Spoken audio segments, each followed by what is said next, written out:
우리 주일마다 요한 1서의 말씀을 함께 읽어가고 있습니다. 그런데 우리가 매주 이 말씀을 읽지만 그 내용을 다 기억하기라는 것은 참 쉽지가 않습니다. 한 달 전에 무슨 말씀을 했는지 기억나는 거 혹시 있으십니까? 네, 잘 기억이 나지 않습니다. 그래도 다행이며 감사한 것은 사도 요한이 이 서신을 기록하는 방식 때문에 그렇습니다. 요한 1서는 같은 주제와 같은 내용을 계속 반복하고 있고 또 어떤 강조점을 가지고 반복하고 있기 때문에 그렇습니다. 그렇게 하는 목적이 뭐냐? 어떤 분은 사도 요한이 한 말을 또 하고 한 말을 또 하는 걸 보면서 사도 요한은 뭔가 이 논리력이 부족한 사람이 아닌가 이렇게 생각하는 사람도 있습니다. 하지만 요한 서신은 여러분이 잘 아는 바울 서신과 비교해 보자면 그 논리 구조 자체가 다르다는 것을 여러분이 알게 될 것입니다. 바울 서신은 어떤 논리를 풀어갈 때 직선적인 논리 구조를 가지고 있다 하면 요한 서신은 그런 방식으로 기록하지 않고 마치 나선형의 계단을 올라가는 것 같은 그런 구조를 갖고 있기 때문에 그렇습니다. 여러분 혹시 가보신 분 있는지 모르겠지만 뉴욕에 있는 구겐하임이라는 미술관을 가보신 분이라면 이게 무슨 말인지 이해가 될 것입니다. 그 미술관은 그냥 방 안에 작품들이 걸려 있는 게 아니라 이 나선형의 그 통로를 쭉 올라가면서 그 작품을 감상하게끔 되어 있죠. 단지 구조상 그렇게 아름답게 짓기 위해서 그렇게 미술관을 지은 것이 아니라 나선형의 이 동선을 오르고 내리면서 동일한 작품이지만 다른 각도에서도 그 작품을 감상할 수 있도록 의도한 것이라고 저는 생각을 합니다. 사도 요한이 이 서신을 기록한 목적도 그런 구조를 갖고 있는 것도 마찬가지라 생각이 됩니다. 단순한 반복이 아니라 단순히 한 말을 하고 또 한 말을 하는 것이 아니라 중요한 요점을 다양한 각도에서 계속 반복하고 반복하면서 사도 요한이 하고자 하는 그 말을 강조해서 성도들의 머리와 가슴 속에 깊이 이 내용들이 각인되도록 하기 위한 것이라 하는 것입니다. 더군다나 사도 요한이 이 서신을 기록할 때는 젊은 나이에 이 서신을 쓴 것이 아니라 나이가 아주 지긋한 때에 하나님이 부르시기 그 직전에 와 있을 때에 이 서신을 기록했다는 것을 우리가 기억할 필요가 있습니다. 제가 대학 시절에 어떤 노 교수님이 이런 말씀을 하시는 것을 들었는데 그것이 아직도 기억에 남는 게 있습니다. 이런 것입니다. 이제 막 박사학위를 마치고 이제 교수직에 임용되어서 교수 생활을 하는 젊은 교수는 학생들에게 자기가 다 이해하지도 못하는 것들까지도 학생들에게 가르친다 하는 것입니다. 아마도 배운 것이 아까워서 그리고 하나라도 더 가르쳐야 되겠다는 그 열정 때문에 그렇게 할 수 있을 것입니다. 그런데 조금 시간이 지나면 이 교수는 자기가 이해한 것만 가르친다 하는 겁니다. 그런데 은퇴할 즈음이 되면 어떻게 될까요? 학생들이 이해할 수 있는 것만 가르친다라고 합니다. 아마도 사도 요한은 나이로나 그 목적으로나 이런 방식을 택한 것 같습니다. 거의 한 세기를 살았던 이 사도로서 얼마나 그가 다음 세대에게, 다음 세대라는 것은 꼭 그 교회만이 아니라 앞으로 오고 오는 이 교회 세대에게 하고 싶은 말들이 많았겠습니까? 이런 의미에서 우리가 요한이 쓴 요한복음 말씀을 보면 그런 마음이 잘 담겨 있는 내용들이 있습니다. 제가 요한복음 말씀 중에 가장 기억에 남는 구절 중에 하나가 있습니다. 물론 요한복음 3장 16절은 아닙니다. 이런 말씀입니다. 요한복음 20장 30절 말씀을 보면 이런 말씀이 있습니다. 예수께서 제자들 앞에서 이 책에 기록되지 아니한 다른 표적도 많이 행하셨으나 오직 이것을 기록함은 너희로 예수께서 하나님의 아들 그리스도이심을 믿게 하려 하며 또 너희로 믿고 그 이름을 힘입어 생명을 얻게 하려 함이라 하는 것입니다. 여러분 여기에 사도 요한의 마음이 느껴지십니까? 그런데 더 놀라운 것은 누가 보더라도 방금 읽은 이 말씀은 글을 마무리하는 표현이죠. 그렇죠? 그런데 거기서 안 끝나고 한 장이 더 있다 하는 것입니다. 그래서 보통 이어지는 요한복음 21장의 말씀을 우리는 요한복음의 부록이다 이렇게 보통 말씀을 합니다. 그런데 그 21장 마지막 말씀도 참 흥미롭습니다. 어떤 내용이냐면 이런 내용입니다. 21장 25절 말씀. 예수께서 행하신 일이 이 외에도 많으니 만일 낱낱이 기록된다면 이 세상이라도 이 기록된 책을 두기에 부족할 줄 아노라. 참 놀라운 마무리죠. 그렇지 않습니까? 우리가 아는 찬양 중에 하늘을 두루마리 삼고 바다를 먹물 삼아도 그 하나님의 사랑을 다 기록할 수 없겠다라고 하는 찬송을 누가 지었을까요? 사도 요한이 지은 것은 아니지만 그런 내용을, 그런 마음을 담고 있다는 것을 우리가 여기서 확인할 수가 있는 겁니다. 어떤 심정인지 여러분 짐작하시지 않습니까? 그렇게 하고 싶은 말, 남기고 싶은 이야기가 엄청나게 많음에도 불구하고 요한 1서 이 말씀에는 많은 이야기, 많은 정보를 주려는 것이 아니라 중요한 내용을 반복하고 또 반복하고 있다는 것, 이것은 굉장히 의미심장한 일입니다. 그것도 새로운 내용이 아니라고 그러죠. 계속 반복되는 내용에 대해서 이야기할 때 오늘도 본문에서 그런 표현을 자주 봤지만 너희가 이미 들은 바와 같다. 너희가 아는 것이다. 너희는 처음부터 들은 것에 거하라. 이런 내용들입니다. 사도 요한이 이와 같은 방식으로 서신을 기록하는 이유는 다름이 아니라 이 서신을 기록하는 가장 중요한 목적, 그 목적을 강화하기 위한 것입니다. 어떤 목적이었느냐 하면 우리가 5장 13절 말씀에서 확인한 바와 같이 우리에게 영생이 있다는 것을 확신시키기 위한 그 목적이었습니다. 그런데 이러한 목적이 있다는 것은 거꾸로 생각해 보자면 우리에게 이러한 영생이 있다는 확신을 흔드는 그 어떤 내부적이고 또 외부적인 그런 가르침이나 사상들이 있다는 것을 전제하는 것입니다. 그런 가르침을 누가 도대체 전하느냐? 그런 가르침을 누가 전해서 교회를 흔들고 있느냐?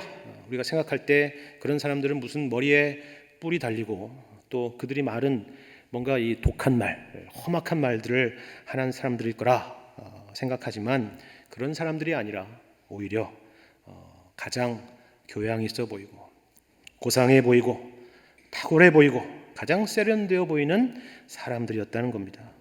그들도 예수에 대해서 말하고 이것이 진리고 이것이 참된 지식이고 이것이 생명이라고 하는데 실상은 그렇지 않다는 것, 거짓이라는 것, 그것이 바로 사도 요한이 이 서신에서 반복해서 말하고자 하는 중요한 내용 중에 하나라 하는 것입니다. 그래서 참된 것과 거짓된 것을 판별하는 그 중요한 기준을 앞서서 제시했던 것입니다. 여러분 기억하십니까? 세 가지였는데 하나는 우리가 믿는 바에 대한 것이었습니다. 다시 말해서 예수 그리스도가 어떤 분이라고 너희들은 믿고 있느냐 하는 것입니다. 두 번째는 그 주님의 계명을 순종하며 살고 있느냐 하는 것이었습니다. 그리고 마지막 세 번째는 형제를 사랑하며 살고 있느냐 하는 것이었습니다. 진리와 거룩과 사랑에 대한 것, 바로 이것이 요한서신에서 계속해서 반복하며 강조하는 내용입니다. 이것은 거짓된 가르침이 무엇인가를 판별하는 그 판별 기준이 되기도 하고 이 땅을 살아가는 하나님의 자녀들의 삶의 내용이 되기도 한다는 것을 기억할 필요가 있습니다. 그런데 이것은 각각 어떤 독립적으로 떨어진 어떤 덕목이나 실천 강령에 대한 것이 아닙니다.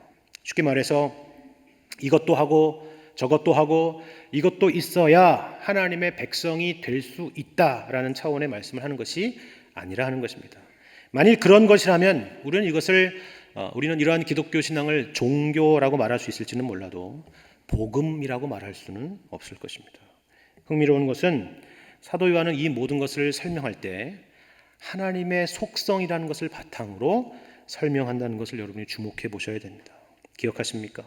하나님은 빛이시라 그에게는 어둠이 조금도 없으시니라. 하나님은 사랑이시라 이렇게 말씀하는 것이 바로 그것입니다.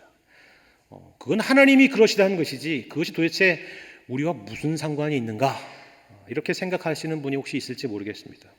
하지만 이게 무슨 의미냐 하면 왜 하나님은 이런 분이시다라는 것을 설명하면서 이러한 내용을 전개하느냐 하면 그런 이 의미는 여기에 있습니다. 오늘 읽은 우리 3장 1절의 말씀도 보면 이렇게 말씀하고 있죠. 3장 1절 보라 아버지께서 어떠한 사랑을 우리에게 베푸사 하나님의 자녀라 일컬음을 받게 하셨는가.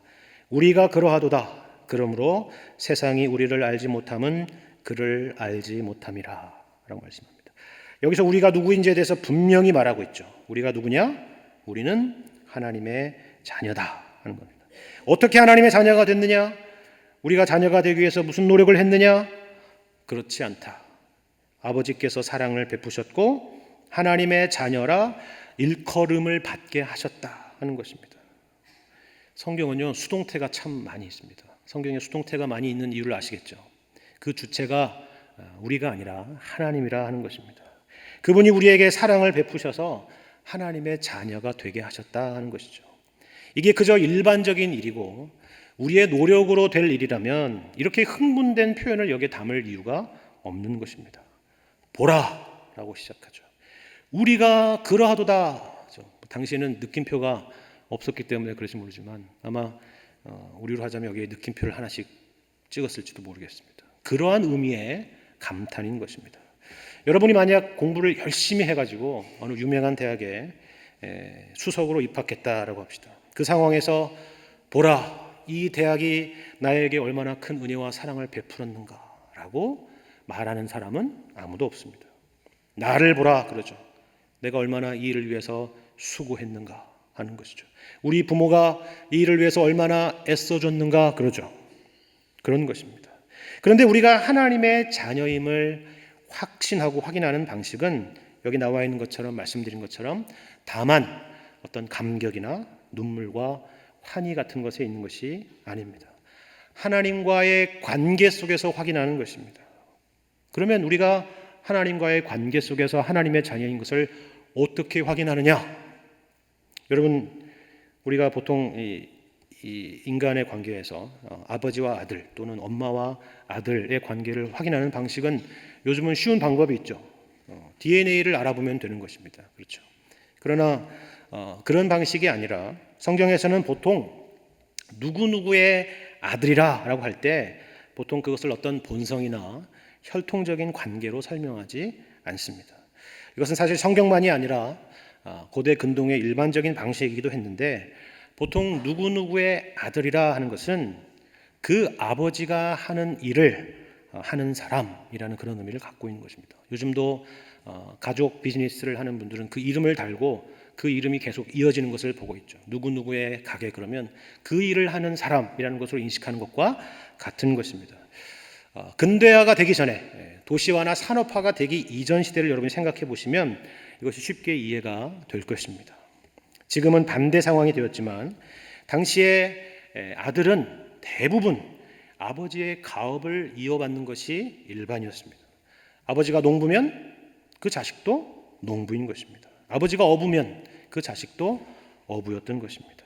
아버지가 물건을 만들어서 팔면 그 자식도 그 물건을 만들어서 파는 그 가업을 이었던 것입니다. 예수님께서 회당에서 가르치실 때 사람들이 예수님께서 가르치시는 그 지혜롭고 탁월한 말로 놀라게 되자 사람들이 반응했던 것이 이런 말씀이었다는 걸 여러분이 기억할 필요가 있습니다. 마태복음 13장 55절을 보면 이런 말씀이 있습니다. 이는 그 목수의 아들이 아니냐. 그렇죠? 그 목수의 아들이 아니냐. 그 어머니는 마리아, 그 형제들은 야고보, 요셉, 시몬, 유다라 하지 않느냐. 그 누이들은 다 우리와 함께 있지 아니하냐. 그런즉 이 사람의 이 모든 것이 어디서 났느냐라고 사람들이 물었다 하는 것입니다. 이건 다만 예수님의 어떤 천한 출신을 비하하기 위해서, 룩다운하기 위해서 하는 말은 아닙니다.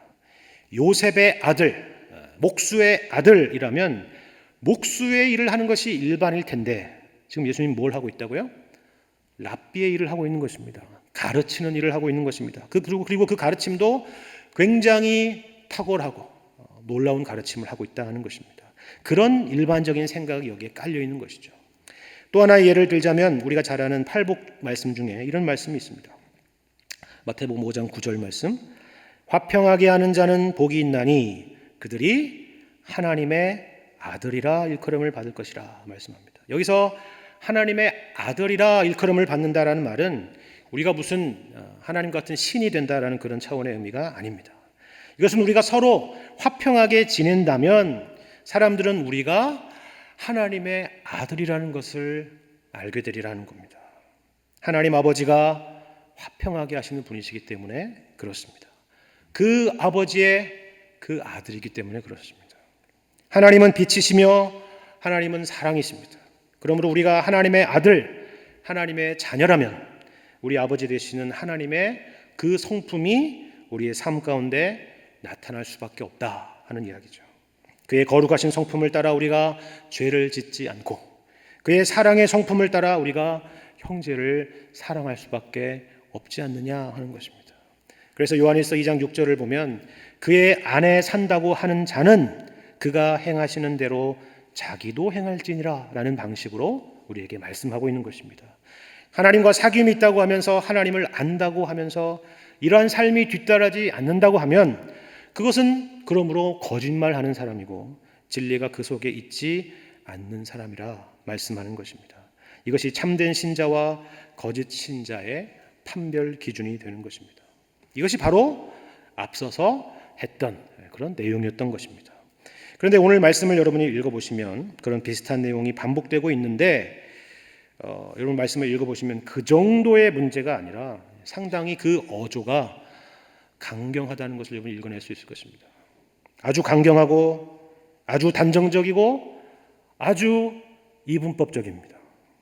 예를 들어 볼까요? 6절 말씀을 보시면 그 안에 거하는 자마다 범죄하지 아니하나니 범죄하는 자마다 그를 보지도 못하였고 그를 알지도 못하였느니라. 지금 누굴 얘기하고 있어요? 우리를 얘기하고 있다고요. 남 얘기를 하고 있는 게 아니라 그렇다는 겁니다. 또 우리 얘기를 하고 있습니다. 9절 보시면 하나님께로부터 난 자마다 누굽니까? 우리 아닙니까? 거듭난 사람, 하나님의 자녀된 자, 하나님께로부터 난 자마다 죄를 짓지 아니하나니 이는 하나님의 씨가 그의 속에 거하며 그도 범죄하지 못하는 것은 하나님께로부터 났습니다. 이건 분명히 단정적인 진술입니다. 이분법적인 진술이죠. 우리는 누구냐? 하나님께로부터 난 자다. 거듭난 자다. 그러면 그 사람은 어떤 사람이냐? 죄를 짓지 않는다. 범죄하지도 못한다 하는 겁니다. 여러분 이 말씀을 읽고 그렇지, 이것이 곧 나에 대한 정확한 설명이다 라고 혹시 생각하시는 분이 계십니까? 그 안에 거하는 자마다 범죄하지 아니한다. 하나님께로부터 난 자마다 죄를 짓지 아니한다.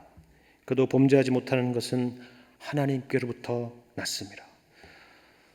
쉽지 않은 말씀이죠.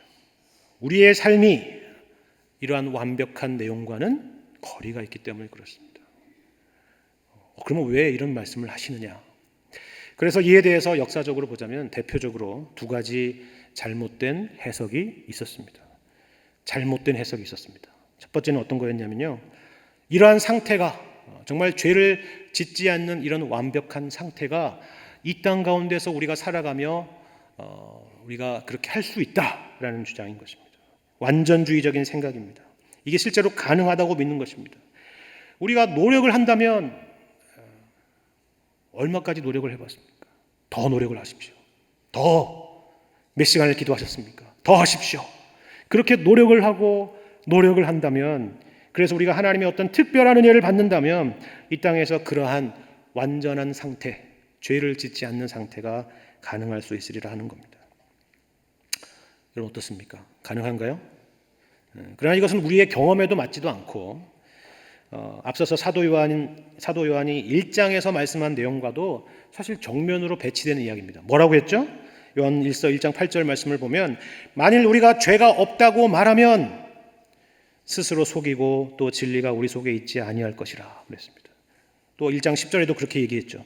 만일 우리가 범죄하지 아니하였다 하면 하나님을 거짓말하는 이로 만드는 것이니 또한 그의 말씀이 우리 속에 있지 아니하니라. 이해가 되십니까? 두 번째 잘못된 해석은 이런 것입니다. 지금은 아니지만, 지금은 그렇게 살 수 없지만, 지금은 그런 경험을 할 수는 없지만 주님이 오시는 그날이 되면 가능하리라 하는 그 말씀이 바로 이 말씀이라 라고 얘기한 것입니다. 그러나 여러분 본문에 읽은 우리가 6절과 9절 말씀을 보시면 이 세상 끝날 때 새하늘과 새 땅에 대한 이야기가 아니라 오늘 이 땅 가운데 살아가는 우리에게 하시는 말씀이라는 것을 알게 될 것입니다. 그러면 질문이 남죠. 그렇다면 왜 사도 요한은 이처럼 강경하고도 또 이렇게 단정적으로 그리고 이런 이분법적인 표현으로 말씀하고 있는 것일까 하는 겁니다. 일단 사도 요한이 자신이 알고 또 자신이 믿고 있는 바에 대해서 어떤 혼란이 있어서 스스로 논리적인 모순을 가지고 이런 말씀을 하는 것은 아닙니다. 사도 요한은 예수 그리스도께서 오셔서 십자가와 부활로 우리의 구원을 완성하신 것을 가르친 사도입니다. 또한 그 구원의 온전한 경험은, 그것을 온전하게 경험하는 그것은 지금이 아니라 주님이 오시는 그날이라는 것을 잘 알고 있었습니다. 그리고 말씀드린 것처럼 우리는 이 두 시대 사이, 성경은 이 두 시대 사이를 뭐라고 한다고요? 말세라 얘기합니다. 종말의 시대.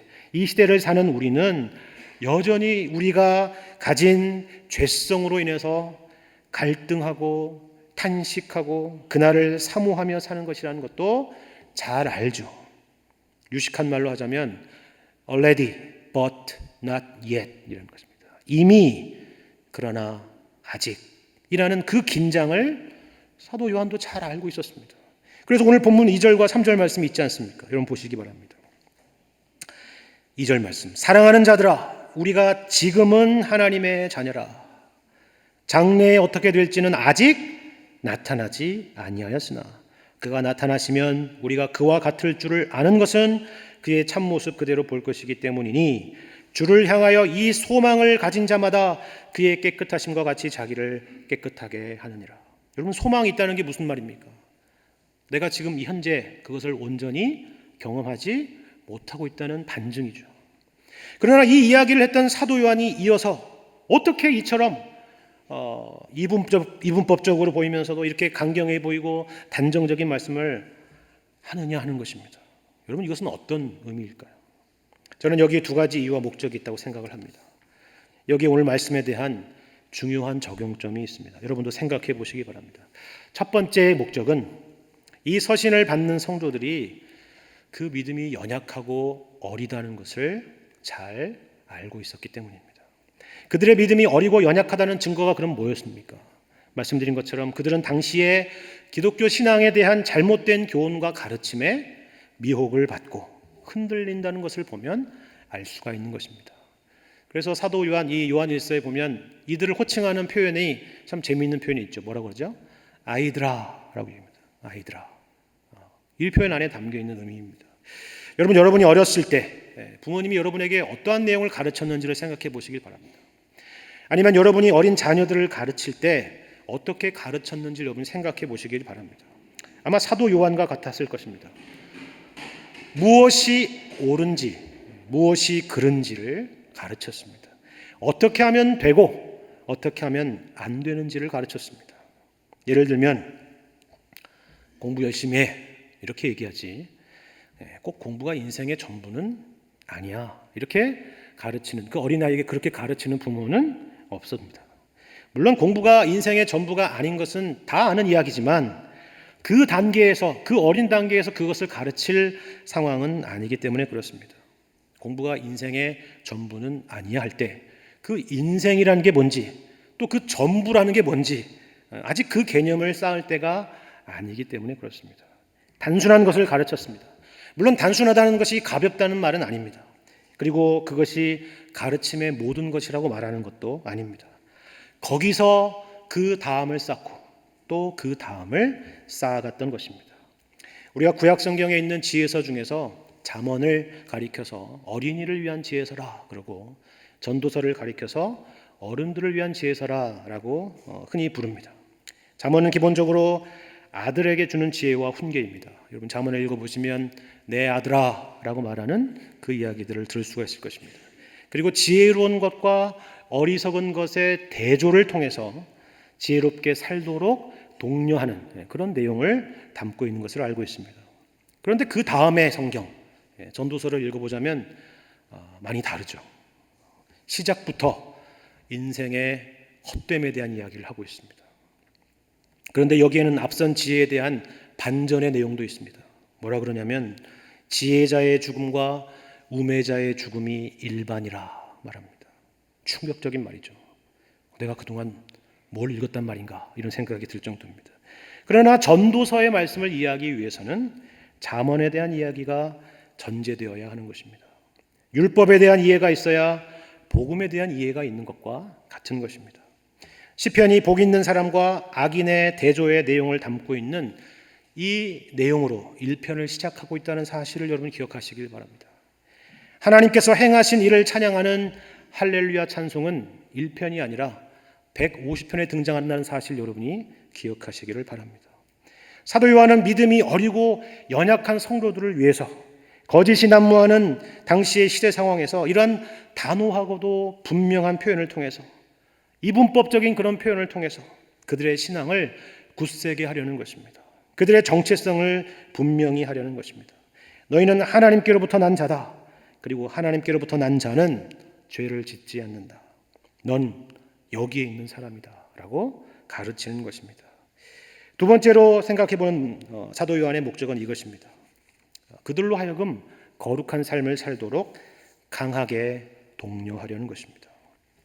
9절에 하나님께로부터 난 자는 범죄하지 않는다라는 이 말씀에 대해서 일반적으로 해석하는 가장 건강한 해석의 방식은 하나님께로서 난 자는, 즉 거듭난 자는 계속해서 죄를 짓지 않는다라는 것입니다. 여러분 영어 성경을 가지고 계신 분은 보시면 아시겠지만 ESV 성경에도 cannot keep on sinning 이라고 되어 있습니다.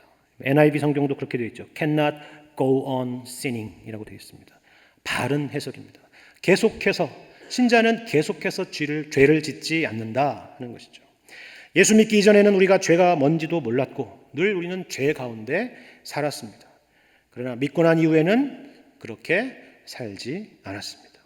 죄 짓지 않고 사는 그런 완벽한 사람이 됐다는 얘기가 아니라 이제는 과거와 같이 계속해서 죄 가운데 살지 않는다 하는 것입니다. 우리가 딴 사람이 된 것이 아니라 여기에는 우리를 거듭나게 하시고 우리를 거룩하게 하시는 성령 하나님의 간섭이 있기 때문에 그렇습니다. 하지만 이런 해석 외에 우리가 이 말씀 나와 있는 그대로, 그 뉘앙스의 그대로 이해할 필요도 있습니다. 존재론적인 의미로서가 아니라 우리를 향한 강한 훈계의 표현으로 이 말씀을 여러분이 읽어보시기를 바랍니다. 하나님께로부터 난 자는 죄를 짓지 않는다. 범죄할 수 없다 하는 것입니다. 여러분, 어떤 아버지가 아들에 대해서 말할 때 내 아들은 그런 사람이 아니다, 내 아들은 그럴 수 없다 라고 말하는, 그렇게 표현하는 것과 같은 의미의 표현인 것입니다. 이것은 아들이 정말 존재론적으로 그런 사람이라는 것을 설명하는 그런 의미라기보다는 아들을 향한 아버지의 어떤 강한 의지의 표현이라는 것을 우리는 누구나 알죠. 그와 같다는 것입니다. 여러분 생각해 보시기 바랍니다. 말씀드린 것처럼 사도 요한은 구원론에 대해서 오해하고 있기 때문에 이런 표현을, 이런 내용을 쓰고 있는 것이 아닙니다. 사도 요한은 우리가 은혜라는 단어가 어떻게 오해될 수 있는지를 잘 알았던 사람입니다. 하나님께서는 우리가 도금화된 교리에 숨어서 죄에 대한 자기 합리화와 메마른 인생을 사는 것을 원하지 않으시는 것입니다. 어차피 뭔 짓을 해도 천국에 간다는 거 아니냐, 우리가 죄인이고 연약한 것은 주님이 다 아시고 우리를 이해해 주실 것이 아니냐 하는 그와 같은 생각들 말입니다. 아니죠. 그것은 구원이라는 것을 오해하는 것입니다. 그런즉 우리가 무슨 말을 하리요? 은혜를 더하게 하려고 죄에 거하겠느냐라고 얘기했던 로마서 말씀에서 보여주는 사도 바울의 단호한 표현과 같은 것입니다. 만일 이런 방식의 도전이 없다면, 사도 요한이 이야기하는 이런 방식의 도전이 없다면 우리는 하나님의 자녀로서 긴장하며 살지 않을 것입니다. 물론 이것은 우리가 구원의 확신 가운데 사는 것과는 전혀 다른 문제입니다. 도리어 우리가 하나님의 자녀이기 때문에 하시는 강력한 말씀인 것입니다. 이런 의미에서 예수님의 말씀은 구약의 어떤 명령보다도 더 강력한 말씀이라는 것을 기억할 필요가 있습니다. 이것을 우리가 할 수 있느냐 없느냐 그런 의미로서가 아니라 당신의 자녀를 향한 우리 주님의 의지가 무엇인지를 확인케 되는 말씀입니다. 어떤 말씀이 그러냐면 여러분이 잘 아는 마태복음 5장 말씀에 이런 말씀이 있습니다. 이 말씀에 담겨있는 우리 하나님의 강한 의지를 여러분이 생각해 보시기를 바랍니다. 마태복음 5장 38절 이하의 말씀입니다. 또 눈은 눈으로 이는 이로 갚으라 하였다는 것을 너희가 들었으나 나는 너희에게 이르노니 악한 자를 대적하지 말라. 누구든지 내 오른편 뺨을 치거든 왼편도 돌려대며 또 너를 고발하여 속옷을 가지고자 하는 자에게 겉옷까지도 가지게 하며 또 누구든지 너로 억지로 우리를 가게 하거든 그 사람과 심리를 동행하고 내게 구하는 자에게 주며 내게 꾸고자 하는 자에게 거절하지 말라. 또 내 이웃을 사랑하고 내 원수를 미워하라 하였다는 것을 너희가 들었으나 나는 너희에게 이르노니 너희 원수를 사랑하며 너희를 박해하는 자를 위하여 기도하라. 이같이 한즉 하늘에 계신 너희 아버지의 아들이 되리니. 이제 왜 이게 말씀이 있는지 아시겠죠? 이는 하나님이 그 해를 악인과 선인에게 비추시며 비를 의로운 자와 불의한 자에게 내려주심이라. 너희가 너희를 사랑하는 자를 사랑하면 무슨 상이 있으리요? 세리도 이같이 아니하느냐? 또 너희가 너희 형제에게만 무난하면 남보다 더한 것이 무엇이냐? 이방인들도 이같이 아니하느냐?